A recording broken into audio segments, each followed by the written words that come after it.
नमस्ते दोस्तों, दीपावली की हार्दिक शुभकामनाएं आपको और आपके परिवार को मेरी तरफ से। हैप्पी दिवाली। आप सभी को, जितने भी मेरे व्यूअर्स हैं और सब्सक्राइबर हैं, उन सभी के लिए बहुत बहुत शुभकामनाएं। आप सब स्वस्थ रहें, सुखी रहें और संपन्न रहें। स्वागत है आपका आपकी अपनी यूट्यूब चैनल साहित्य HBS में। आज हम देख लेते हैं हिंदी साहित्य के जो वस्तुनिष्ठ प्रश्नोत्तर हैं। ये कक्षा 12 की परीक्षा से बहुत ही महत्वपूर्ण होने वाले हैं प्रश्नोत्तर। तो चलिए देखते हैं। पहला प्रश्न है, काव्य के कितने भेद होते हैं? तो काव्य के 2 भेद होते हैं। दूसरा प्रश्न है, विस्तृत कलेवर वाले काव्य को क्या कहते हैं? तो इसका सही उत्तर है, विस्तृत कलेवर वाले काव्य को महाकाव्य कहते हैं। विस्तृत कलेवर का मतलब होता है जिसमें सामग्री अधिक हो, यानी कि जो काव्य के सभी पक्षों को रखा जाता है तो उसको विस्तृत कलेवर बोलते हैं। अगला प्रश्न है, जिस काव्य को छंदों का पूर्वापर संबंध ना हो उसे क्या कहते हैं? यानी कि कहने का यहाँ प्रश्न ये पूछ रहा है कि जिस काव्य में छंदों का पूर्वापर यानी कि छंदों का पहले और बाद में संबंध ना हो उसे क्या कहते हैं? उसे मुक्तक काव्य कहते हैं। अगला प्रश्न है, गद्य पद्य मिश्रित रचना को क्या कहते हैं? तो इसका सही उत्तर है, चंपू काव्य कहते हैं। गद्य और पद्य को मिलाकर के चंपू काव्य बनता है। अगला प्रश्न है, जिस रचना को सुनने से चित्त में उत्तेजना पैदा होती है उसे कौन सा गुण कहते हैं? तो इसका सही उत्तर है, इसको ओज गुण कहते हैं। अगला प्रश्न है, रस के अंगों के नाम लिखिए। ये बहुत ही महत्वपूर्ण है कंपटीशन की परीक्षा की दृष्टि से, कक्षा 12 की परीक्षा की भी दृष्टि से, आपकी गाइड से ही है कक्षा 12 की। तो इसका सही उत्तर है कि रस के अंगों के नाम क्या है? स्थायी भाव, विभाव, अनुभाव, संचारी या व्यवचारी भाव। तो रस के जो अंग हैं वो कितने हैं? 4 अंग हैं। अगला हम प्रश्न देखते हैं, विभत्स रस का स्थायी भाव क्या है? तो इसका सही उत्तर है जुगुप्सा या घृणा। अगला प्रश्न है, उत्तेजना के मूल कारण को क्या कहते हैं? तो इसका सही उत्तर होगा, उत्तेजना के मूल कारण को विभाव कहते हैं। अगला प्रश्न देखते हैं, 10वां रस किसे माना गया है? तो इसका सही उत्तर है वात्सल्य रस को माना गया है। अगला हम प्रश्न देखते हैं, वात्सल्य रस के 10वें रस के रूप में स्थापित करने वाले कवि का क्या नाम है? यानी कि जो वात्सल्य रस है तो इसके संस्थापक कौन है? तो इसका सही उत्तर है सूरदास। अगला प्रश्न है, जहाँ उपमेय को उपमान से भी श्रेष्ठ बताया जाए वहाँ कौन सा अलंकार होता है? तो इसका सही उत्तर है व्यतिरेक अलंकार होता है। अगले हम प्रश्न देख लेते हैं, जब कथन में देखने और सुनने पर निंदा सी जान पड़े किंतु वास्तव में प्रशंसा हो वहाँ कौन सा अलंकार होता है? तो जब कथन में यानी कि जो कहते हैं, कोई यदि कुछ कहे तो उसको देखने और सुनने से ऐसा लगे हमें कि हमारी बुराई या निंदा हो रही है और जबकि उसमें रहती प्रशंसा है, तो वहाँ कौन सा अलंकार होता? प्याज स्तुति अलंकार। अगला प्रश्न है, जहाँ किसी अन्य व्यक्ति या वस्तु को लक्ष्य में रखकर किसी अन्य से कोई बात कही जाए वहाँ कौन सा अलंकार होता है?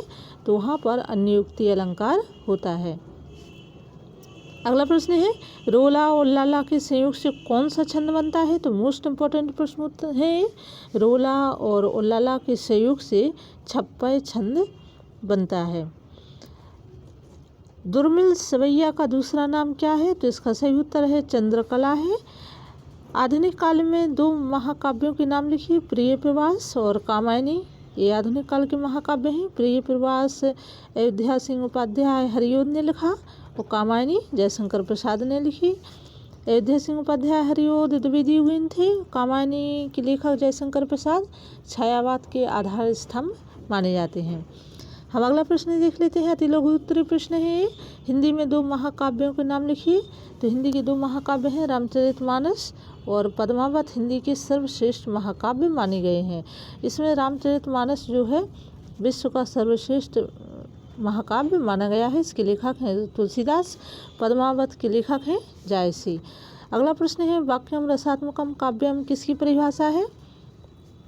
तो इसका सही उत्तर है रसात्मकम वाक्यम काव्यम आचार्य विश्वनाथ द्वारा दी गई परिभाषा है।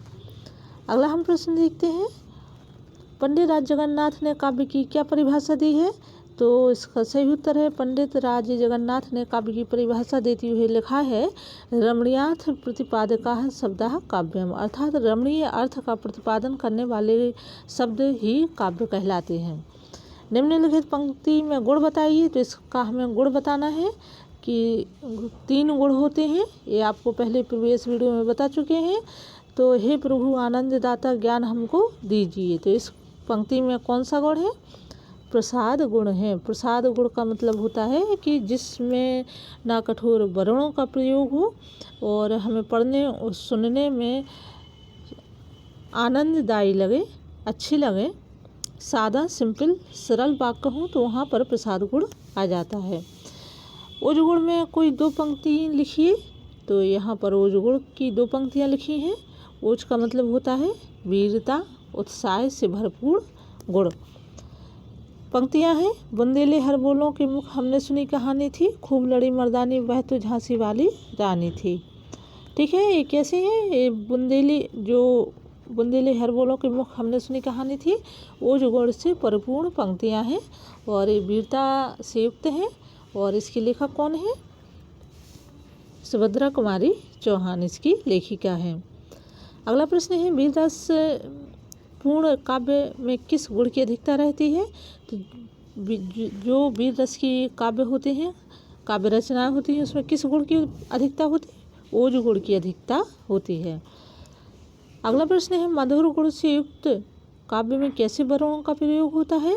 तो मधुर गुण से युक्त काव्य में या, रा, ला, ग, ज आदि कोमल वर्णों का प्रयोग होता है। अगला प्रश्न है प्रसाद गुण युक्त काव्य में कैसे शब्दार्थ का प्रयोग किया जाता है? तो इसका सही उत्तर है प्रसाद युक्त काव्य में सरल शब्दार्थ का प्रयोग किया जाता है। अगला प्रश्न है मधुर गुण किन रसों से युक्त काव्य होता है? तो इसका सही उत्तर है जो मधुर गुण है करुण, श्रृंगार, शांत रसों से युक्त मधुर गुण होता है। ठीक है, तो आज के लिए प्रश्नोत्तर इतने ही। उम्मीद है आपको कोई प्रश्नोत्तर अच्छे लगे होंगे और ये आपकी परीक्षा की दृष्टि से महत्वपूर्ण है। ये पेपर में आ भी सकते हैं, कक्षा 12 की परीक्षा में आएंगे इनमें से कुछ प्रश्न। तो इनको पढ़िए, याद करिए, नोट करिए और अभी तक यदि चैनल सब्सक्राइब नहीं किया है तो चैनल सब्सक्राइब कर लीजिए। कमेंट में अपने विचार ज़रूर लिखिए कि परीक्षा की दृष्टि से और क्लास वाइज, कक्षा वाइज आपको किस प्रकार से प्रश्नोत्तर चाहिए। तो आपको इस चैनल के माध्यम से सभी प्रकार की जो आपकी प्रॉब्लम है उनको सॉल्व किया जाएगा। हम फिर मिलते हैं नई वीडियो, नई जानकारी के साथ। तब तक अपना ध्यान रखिए, पढ़ाई अच्छे से करिए। धन्यवाद।